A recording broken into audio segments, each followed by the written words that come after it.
Santo, Dios, reconocer, perdóneme, pero ahí es donde está la verdadera valentía, ahí es donde está la verdadera entereza, ahí es donde está la verdadera honradez, ahí es donde está la verdadera honestidad, cuando usted dice, mire, discúlpeme, perdóneme, porque hice algo que no estaba correcto, porque cometí, la verdadera humildad, que es, porque para uno es humillarse, llegar a pedir perdón, y más si se me montan encima, y más si ya me agarran de cachete, oiga mi hermano, no, tranquilo, usted está actuando dentro del mover de Dios.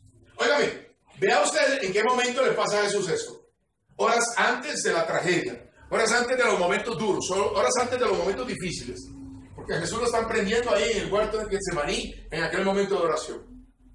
¿Cuánto tiempo pasa? ¿Y qué pasión sufre y lleva a cabo dentro de todo este proceso? Golpes, patadas, escupetazos, o sea, martirio, tortura, para acá, para allá, preséntelo aquí, preséntelo allá, santo Dios, para que al final vayan y, crucifíquenlo. Y estando en agonía, estando en los últimos momentos, Jesús abre los labios para declarar una palabra poderosa: Padre, perdónanos. O sea, hay una reacción de ¿qué? De perdón. Él no es el culpable, pero está pidiendo que el Todopoderoso perdone aquella situación. Es el mismo, es Él el que está perdonando, es Él el que está expresando. O sea, yo lo doy todo por ti, yo muero por ti, yo derramo mi sangre por ti y te perdono. Estoy muriendo por usted. ¿Por qué? Por sinvergüenza, por conchudo, por carebarro, por lo que usted quiera. Estoy muriendo por usted, pero ¿sabe qué? Te perdono. Y aún así te sigo amando. Ay, Señor. Dios, qué serio, ¿verdad? Qué fuerte esa palabra, perdónanos. Puede decir, perdónanos por la ignorancia. Perdónanos por la ignorancia.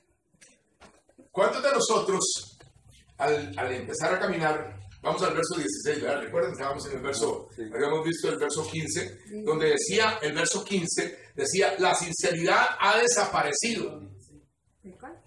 Verso 15, capítulo 59, verso 15.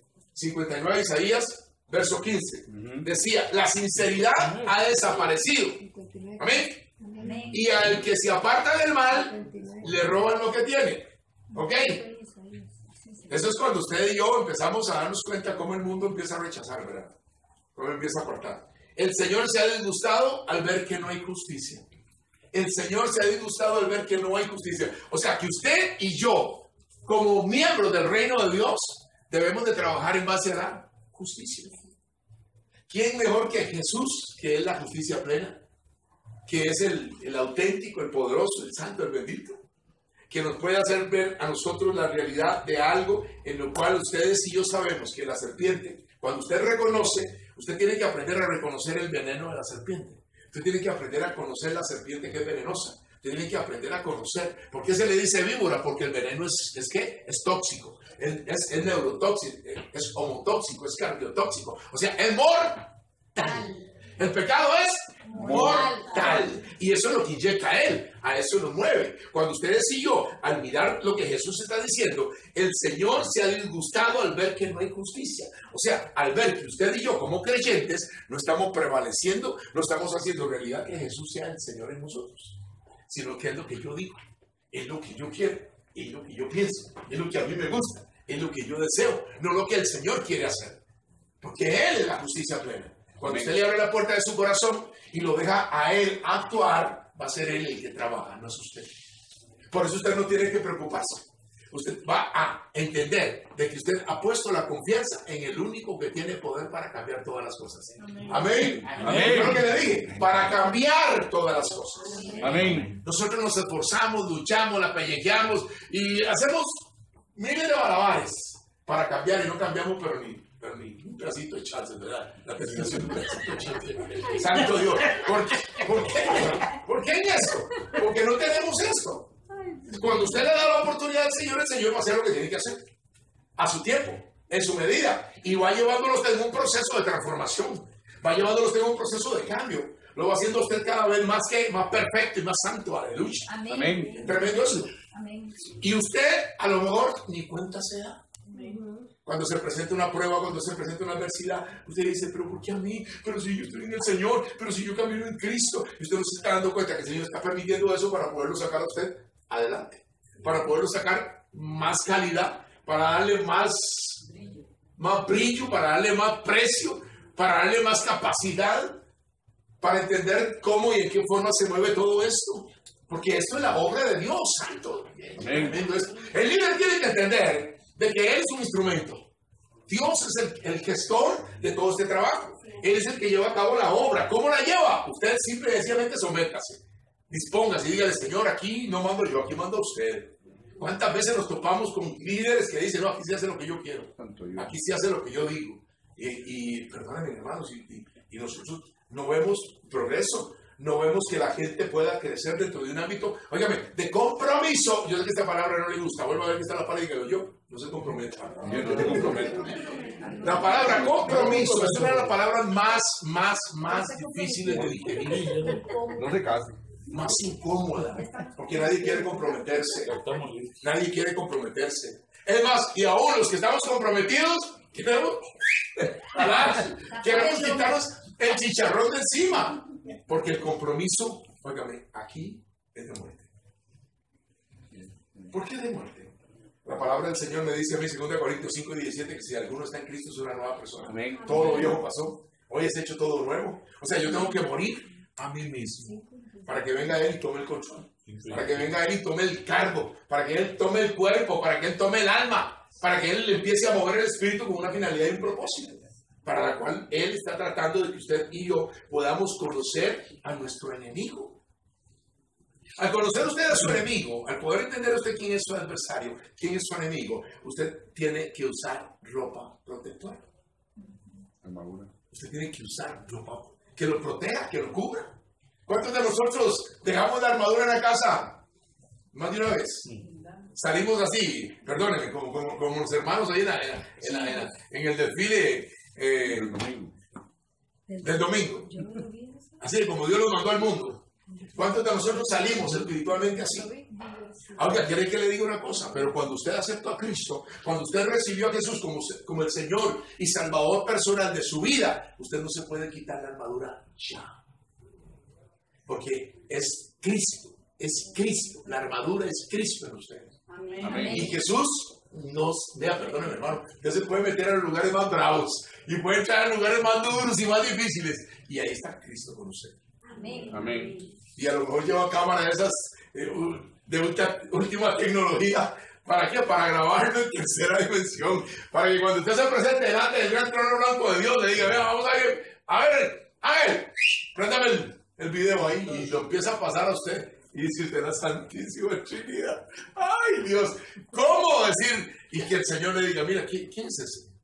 ¿Qué es esa persona? ¿Qué está haciendo él? ¿Qué estás haciendo ahí, la sangre de Cristo? Oiga, mi hermano, qué serio, ¿verdad? Si no hay arrepentimiento, si no hay reconocimiento, si no hay arrepentimiento, como decía el cardenal Robert Sara, si no hay arrepentimiento verdadero, no hay perdón. Es que, óigame, qué duro. Qué duro dentro del campo en que usted y yo estamos trabajando, porque si hay algo que usted tiene que aprender a evitar es el territorio de las serpientes. Si hay algo que usted debe aprender a evitar es territorio de serpientes. ¿Por qué? Porque es peligroso, que es difícil. Son campos a menos que usted vaya en misión, a menos que el Señor lo envíe en una misión, a menos que el Señor lo lleve a usted en una misión. Nadie dice amén. Amén. Es que, oiga, mi hermano, tiene que ser muy claro que el Señor nos dé la misión, que nos dé la orden.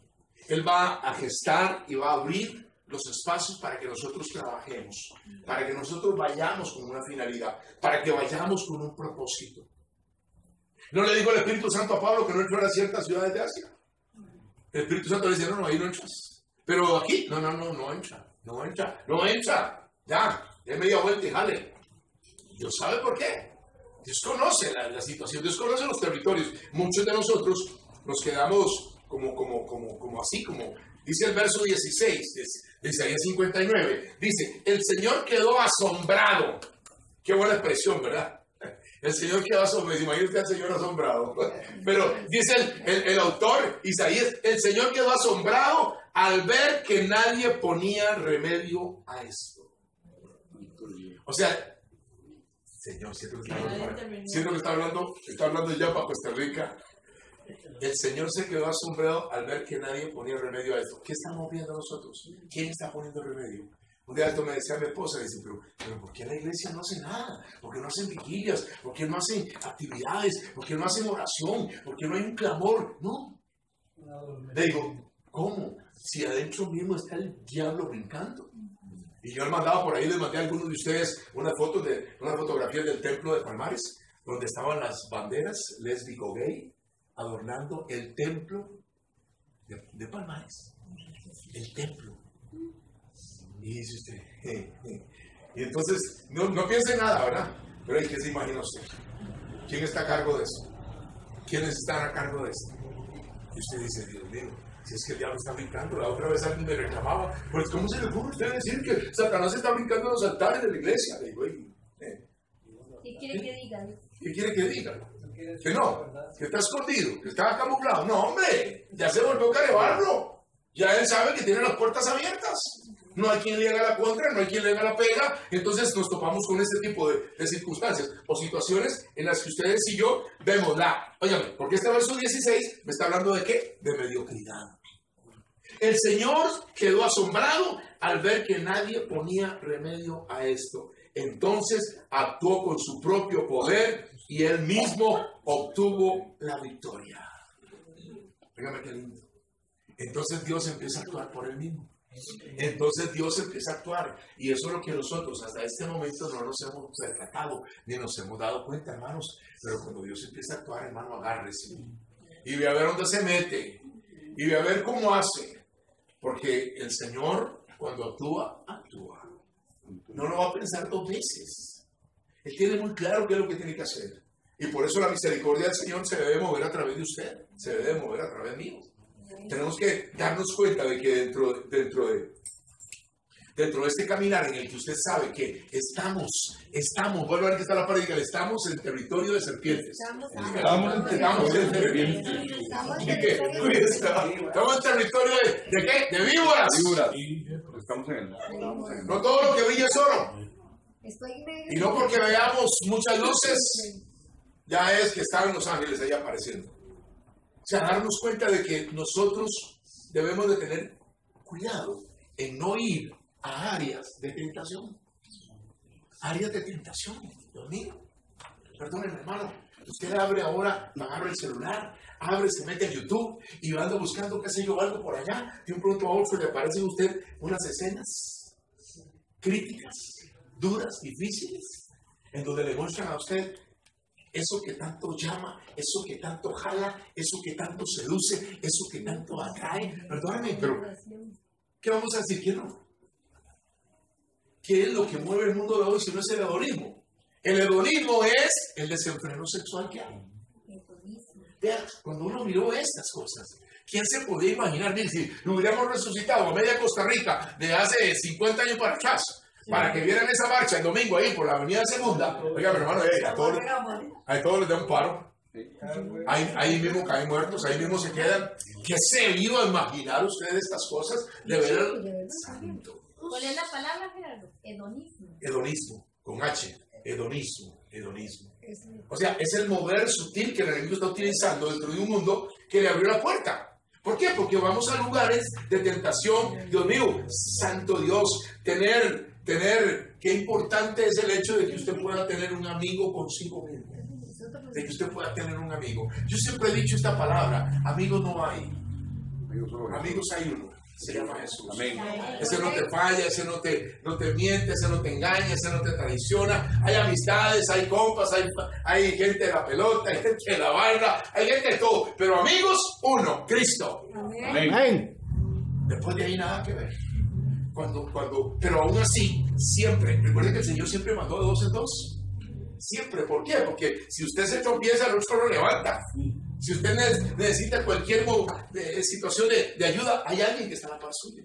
En misiones del Señor, siempre, nunca podemos ir solos. No podemos jugar de locos ni de peligrosos. ¿Por qué? Porque nos puede salir caro.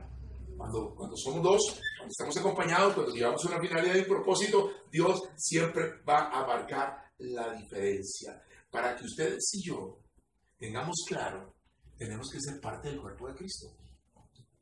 Para que, óigame, que a mí me llama mucho la atención porque no sé por qué voy a hablar de esto, pero, y a lo mejor ella me va a ver a través del video, pero me dice la hermana de que tiene una amiga íntima de ella, una amiga muy especial, pero que es evangélica.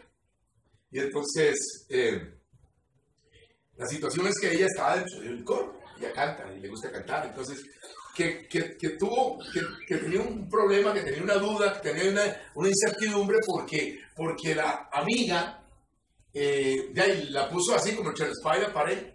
Entonces ella decía que ella quería buscar música católica, porque la otra hermana le dijo de que en la iglesia de ella nunca se oía música católica y que sin embargo en los templos o en las actividades nuestras sí se oía música evangélica, ¿verdad? Y que nunca bajo ninguna circunstancia, le decía la amiga, esa amiga especial, esa amiga, esa compañera, ¿verdad? Que nunca bajo ninguna circunstancia ella podía permitir que dentro de la iglesia de ella se escuchara música católica, porque eso no servía para nada. Y entonces ella me dice, ¿qué hago? Le digo yo, vea, tranquila, no le voy a contestar ya por el WhatsApp, porque hay mucho que hablar, dejémoslo tranquilita, vamos a hablar personalmente. Y entonces yo decía para mí mismo, ¿qué clase de cristiana es esta? ¿Qué clase de cristiana es esta que le está diciendo prácticamente no de la música, sino a ella? Porque ella forma parte de la iglesia católica, que ella no es nada. O sea, que si Cristo viene, la agarra y la guinda. Bueno, esto lo digo yo, ¿verdad? ¿Qué es lo que está buscando el Señor? El reino de Dios y su justicia. Él quiere que seamos uno. El cuerpo de Cristo es uno. No son 2, ni 3, ni 4. Y usted escucha este tipo de gente tan arraigada y tan fanática como muchos católicos también, que Dios guarde, que un evangélico ponga un pie ahí en la entrada de la puerta.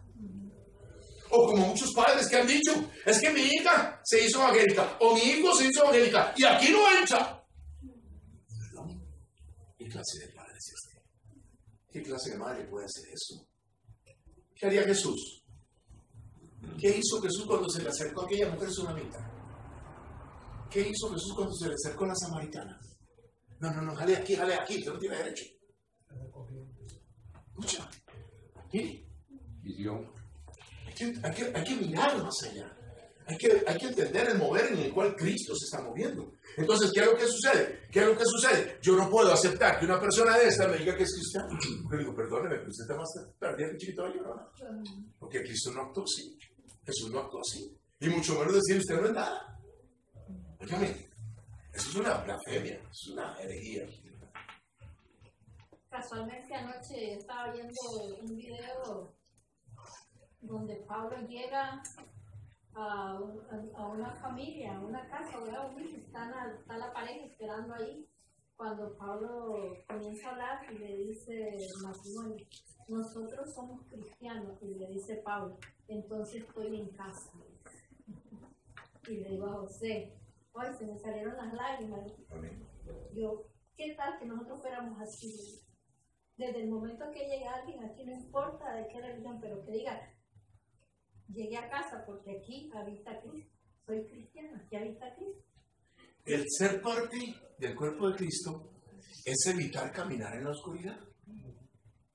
Pero qué interesante cuando usted tiene que analizar. Recuerde que la palabra de Dios no solamente es comprensión, sino aplicación. Qué importante es cuando usted determina de qué se trata la oscuridad en sí.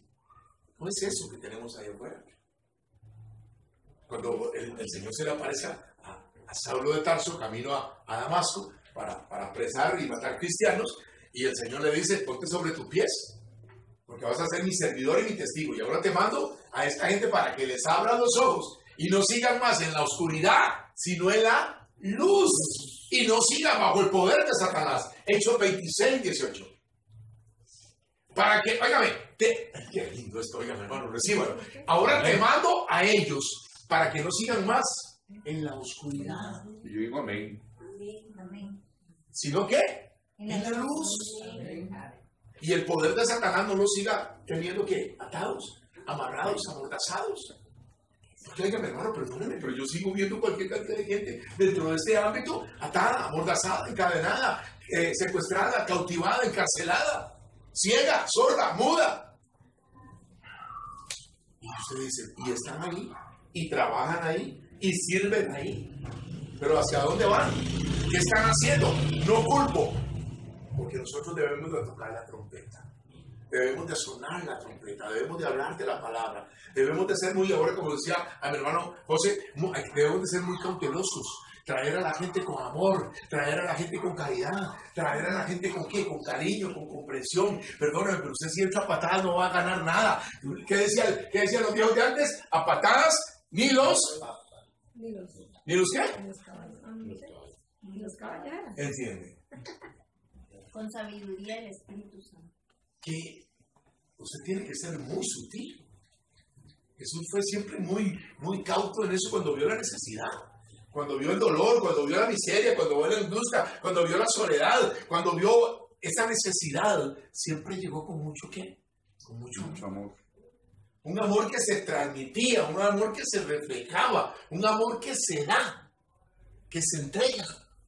Porque cuando usted se da y usted se entrega, téngalo presente, no es usted, es Cristo en usted. Amén. Hay mucha gente, y lo hemos visto en algunas actividades en San José, hay gente que va a repartir abrazos ahí. Y hay gente que va a buscar porque necesita un abrazo. No me lo diga, pero ¿cuánto hace que no le dan un abrazo a ustedes, Chávez? La otra vez, no está aquí, la otra vez estaba yo ahí en la cocina y llegó doña Rosario.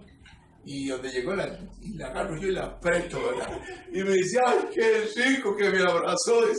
Y yo me quedé pensando, y digo, Señor, ¿cuánto hace que no le da un abrazo a esta mujer? ¿Cuánto hace que no recibe eso? Una muestra de qué? De cariño. Y está pegado un abrazo al cielo. Pero perdónenme, ¿estamos en qué? En oscuridad. Seguimos en medio de las tinieblas y no vemos más allá de lo que nosotros queremos ver. ¿Sí o no? Y ahora por el lado izquierdo, para que haya corazón con un corazón. ¡Ah, santo Dios! ¡Qué lindo! Dice, y está ahí en el verso 17. Está en el verso 17. Dice, se cubrió de triunfo como con una coraza. ¿Quién? Jesús. Se puso la salvación como un casco en la cabeza. Se vistió de venganza como con una túnica y se envolvió de ira como con un manto. Qué fuerte, ¿verdad? Sí, tranquilo, ya pasa. Oigan, qué interesante. Si hay algo que las víboras van a tratar de evitar siempre es la luz del sol. Siempre andan camufladas, por ahí escondidas, guarecidas. O sea, es su finalidad, Dios mío. Pero ustedes y yo, como creyentes, tenemos que andar ¿en qué? En la luz. Amén. Tenemos que andar brillando. Amén. Es más, somos las estrellas de los últimos tiempos que brillan con luz propia, porque Cristo está en nosotros. Amén. Y Él fue muy claro en decir, yo soy la luz del mundo y que venga en pos de mí no andará. Quien venga en pos de mí no andará en tinieblas. Y ahí ustedes y yo hacemos un alto en el camino. Nos damos a la tarea de poder analizar, de poder comprender, Dios mío, el cuidado que usted tiene que tener cuando da el paso. ¿A dónde pone usted el pie? El cuidado que usted debe tener ahí, óigame, cuando usted tiene que guardar sus sentidos. ¡Aló! ¿Guardamos los sentidos? ¿Qué es esa, mi amor? Óigame, cuando usted tiene coraza, casco, coraza, cinturón, escudo, espada y calzado, usted está vestido y revestido de Cristo. Amén. El Espíritu Santo es quien está en usted. Amén. Es quien lo mueve. Sus 5 sentidos están bajo esa cobertura. No me diga nada, tranquilo. Va. No sé, no corra. Están los 5 sentidos bajo esa cobertura. Esos 5 sentidos que para usted y para mí deben de ser las maravillas del mundo de hoy. Antes eran los jardines colgantes de Babilonia, las pirámides de Egipto, la Torre Eiffel, el Coloso de Rodas y ese montón de maravillas del mundo. Hoy, ustedes y yo deberíamos de ver lo que estamos hoy recibiendo nosotros. Esos sentidos son maravillas que Dios nos ha dado.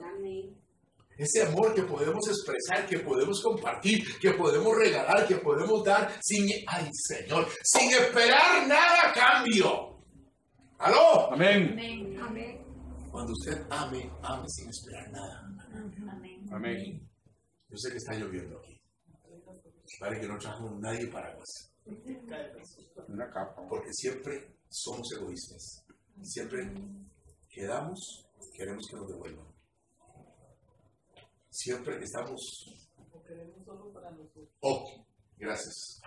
O queremos, primero yo, después yo, y por último, yo. Y si queda algo, también para yo. ¿Cierto? El yo-yo. Qué duro, ¿verdad? Y uno lo ve. Es una realidad. Qué difícil es cuando ustedes y yo no podemos visualizar Dios, qué bueno es esto. Las necesidades a través de personas que están a nuestro alrededor. Y no nos damos cuenta qué es, o cómo es, o en qué medida hay que actuar. El enemigo es muy sutil en esto. Yo siempre utilizo una frase en retiros de matrimonios, y tal vez en alguna prédica también, si el Señor me la pone por delante. Y yo digo que el tremendo misterio del matrimonio es que dos personas totalmente extrañas se deciden a vivir juntas y a compartirlo todo. O sea, es una decisión. Aquí no metamos a Dios para nada. Es una decisión nuestra. Es una decisión propia. Es una decisión mía. O sea, decidimos vivir juntos y compartirlo. Todo. Y cuando decimos todo, es todo. Lo bueno, lo malo, la enfermedad, la pobreza, la riqueza. Óigame, todo. Pero ¿qué hacemos? ¿Cuántas veces hemos visto de que de un pronto a otro se fueron? ¿Y qué pasó? Freddy. No, que iba a decir que dijiste que es cierto, que sin Dios decidimos eso, pero sin Dios no se sostiene eso. Qué interesante. Pucha, mejor no me meto en ese campo, porque no terminamos. Pero esa es una de las realidades con las que yo tuve un enfrentamiento ahí con una persona muy sutil en ese campo, porque él me decía, es que Dios está bendiciendo el matrimonio. Y le digo, no, discúlpeme, no es así. Si usted, número uno, no ha invitado al Señor, si usted no lo tiene en su corazón, si usted no lo tiene en su vida, usted está tomando decisiones usted, pero usted no está tomando en cuenta a Dios, para nada. Y discúlpeme, Dios no lo va a decir así, no, porque Dios está regalando bendición. No, tiene que haber una apertura de parte suya, hay una invitación, decirle, Señor, tome el centro de esta relación de pareja, tome el centro de este matrimonio, tome el control en esto. Pero usted, como pareja, y su esposa o su esposo toman la decisión de decirle, Señor, hoy te entregamos, hoy ponemos en tus manos, hoy te declaramos el que tiene el control de todo esto. Entonces Dios va a empezar a bendecir, Dios va a empezar a llevar a cabo. ¿Qué dice el Salmo 127? Que si el Señor no construye la casa, en vano se afanan los que la construyen.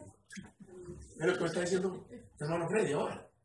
Si el Señor no puso los cimientos, y no edificó y no construyó la casa, perdóneme hermano, pero eso es pan comido para el enemigo. Y nosotros estamos mirando hoy. ¿Qué decíamos ahora en oración? ¿Qué es lo que más está golpeando Satanás en la familia? ¿Hay matrimonios hoy? No, ya no hay. Y cuando hay, es un buchón y es una algarabía. Porque ¡ay, el matrimonio, ¿verdad? ¿Y Dios? ¿Cuál Dios? ¿Dónde está Dios? Porque tenemos un ministro, porque tenemos un pastor, porque tenemos un sacerdote, porque tenemos un abogado, porque tenemos una persona ahí que está como testigo para que haya una relación de pareja. Pero somos nosotros los que consagramos. Somos nosotros los que determinamos que el Señor entre a nuestra casa, entre a nuestra vida. Dios. Amén. Cuando uno mira todo este montón de cosas, ¿quién de nosotros es perfecto? Nadie. Todos tenemos debilidades, defectos, errores, tenemos dificultades para amarnos nosotros mismos, ¿verdad? Mucho menos para amar a la persona. Y más si es pega el chorizo, ¿verdad? Más si es pega de guayaba. Decía mi abuela, ¿qué es que si hay algo bravo es una pega de guayaba? Decía mi abuela. Y uno dice, Señor, muchas veces, ¿por qué? ¿Por qué pasa esto? Volvemos a lo mismo. Lo que decía mi hermano. Nosotros, por nosotros mismos no vamos a llegar a ningún lado.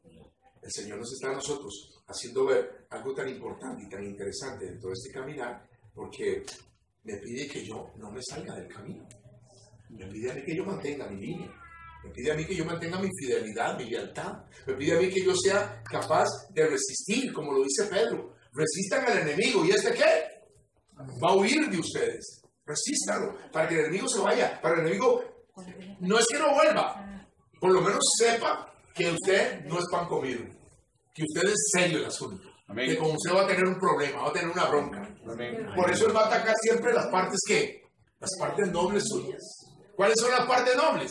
Cuando usted está en Cristo, cuando usted es un guerrero, cuando usted es una guerrera, cuando usted es una luchadora, ¿qué va a atacar? Ya hay las partes que le rodean, las partes a su alrededor, su familia, su esposo, su esposa, su hijo, su hija, sus nietos, su nieta. Sí, Rosa. Yo quería decir algo ahora que usted habló de una hermana, ¿verdad? De cristiana, evangélica, cristiana católica. Sí, a mí me pasó, y prácticamente a mí mi hermano, donde yo fui, yo también todo, prácticamente me fue echada a la casa, porque ella es adventista. Porque ella es adventista y usted no. Y ella ya no, porque así como, o sea, como que me dijo, viste la prédica, estás, te diste cuenta que es el sábado, el día del reposo, no soy yo, sino es bíblico, lo vio que el pastor lo dijo, un pastor internacional adventista. Como quien dice, ¿qué decides, verdad? Le dije, me quedo con mi fe, respeto la tuya, te pido por favor respete la mía. Y yo no vine a que habláramos de religión, vine a visitarte, vine a disfrutar, vine a que pasáramos, pero lamento que haya pasado así y lamento sentirme tan mal y tan incómodo. Ya lo dije llorando porque ustedes me conocen a mí. Entonces hubo una discusión súper fuertísima y todo, y me dijo, pues no era mi intención que te sintieras incómoda en mi casa, ¿no? Y porque quería que me hicieras dentista. Entonces me dice, y si es así, te compro el boleto de ir a Costa Rica, y mañana mismo salgo a buscarte el boleto. Entonces le dije, no, muchas gracias, si no, irte a tu casa, es tu casa y te la respeto, y disculpe si te la irrespeté. Amén. Pero le dije yo, mi familia me puede comprar el boleto de regreso y si me voy a ir a tu casa.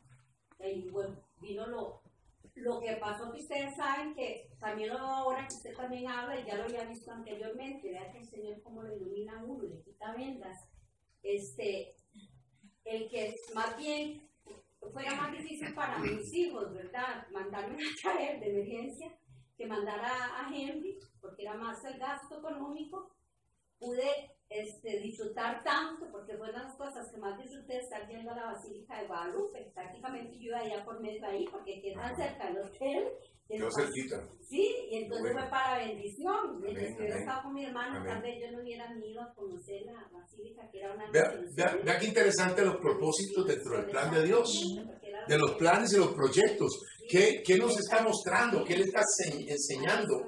¿Qué le está dando la oportunidad para que pueda mirar más allá? No por esto va ella a dejar de orar, no por esto ella va a dejar de caminar, no por esto va a dejar ella de hacerse un lado, no, al contrario, ahora tiene más tarea, tienen que orar por esa hermana, tienen que orar por su familia, tienen que orar por toda esa gente que muchas veces en la hora de la llegada, en la hora de la adversidad, se olvidan y vuelvo otra vez a lo mismo, no forman parte del cuerpo de Cristo. ¿Por qué? Porque están haciendo acepción de personas. Y la palabra dice que no se hace acepción de personas. Disculpe, y por medio de ella, las otras dos con las que fui, ya tampoco me aman. Gracias a Dios. Hermana. Entonces, Cuando hay una pareja, digamos que está en unión libre, ahí está la acción de Dios. Cuando hay una pareja, ¿cómo? En unión libre. En unión libre. ¿Usted qué cree? ¿Usted qué cree? Sí. No sé, usted. Por eso le hago la pregunta. ¿Usted qué piensa? ¿Hay bendición de Dios en unión libre? No, a la vez pienso no, pero a la vez pienso que sí. En esto, óigame, uno tiene que entender de que Dios es un Dios grande y poderoso. Es un Dios omnisciente, omnipotente, omnipresente. Es un Dios que está mirando. Corazón. Yo siempre pongo el ejemplo de mi casa. Mi papá se casó, duró 3 años en matrimonio. A los 3 años la esposa lo dejó, se fue. A los 3 años se fue de la casa. Por presión de parte del papá, se fue ella. Y mi papá se quedó solo. Vivió 4 años donde mi abuela. A los 4 años conoció a mi mamá. Y vivió 42 años en unión libre con mi mamá. De ahí nací yo. profeta de las naciones. Amén. Oiga qué interesante. 42 años. A los 42 años se murió la esposa de mi papá. A los 43 años mi papá se estaba casando con mi mamá. A mí no me dejaron ser sacerdote porque yo era hijo natural. Y a los 43 años llegué a ser hijo legítimo, ¿verdad? Para vos de la vida, pero ese señor no, este no se me va, sea como sea yo lo agarro, ¿verdad? Y entonces, óigame, yo le digo a la gente, ¿cuál era el matrimonio verdadero de mi papá? ¿La esposa que él se buscó? ¿O la que en determinado momento llegó a ser su compañera durante 45 años? Y Dios está mirando el corazón. Dios está mirando la vida de una persona. Vuelvo otra vez a lo mismo. ¿Cuántos matrimonios en un templo, en un lugar determinado, con toda la fiesta y toda la algarabía, pero que interiormente vacíos, secos? ¿Y cuántas parejas, como dice mi hermana, en unión libre, abriendo la puerta para que el Señor llegue? Abriendo la puerta para que el Señor bendiga. Oiga lo que estoy diciendo, abriendo la puerta para que el Señor bendiga.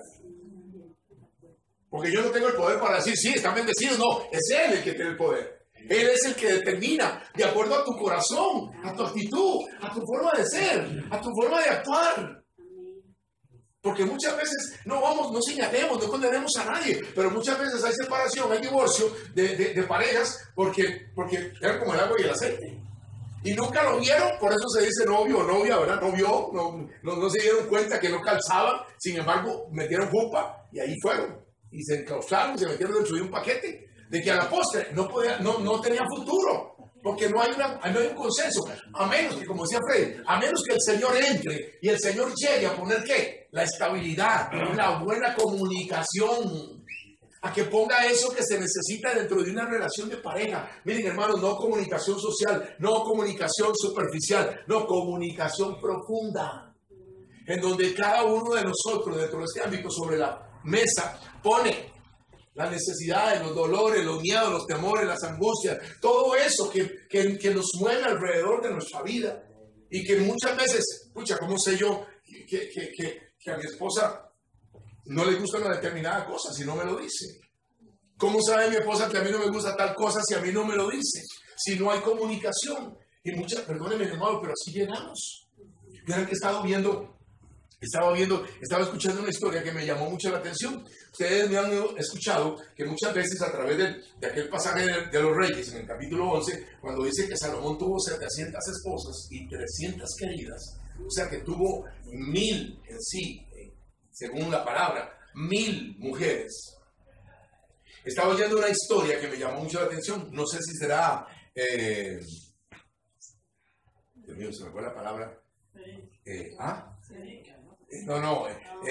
Cuando una historia no es de la vida real. Yo no sé si eso no es de real, ¿verdad? La palabra dice que tuvo 700 esposas y 300 queridas. Sí, bueno, algo así. Pero no, tiene otro nombre cuando la iglesia determina que esto no es palabra de Dios. Ese me olvidó, pucha, mandé la palabra, pero bueno, por ahí aparece. Y cuenta la historia de que si hubo una mujer que Salomón amó, fue a la mujer sunamita, a la joven sunamita, a esa mujer que ustedes van a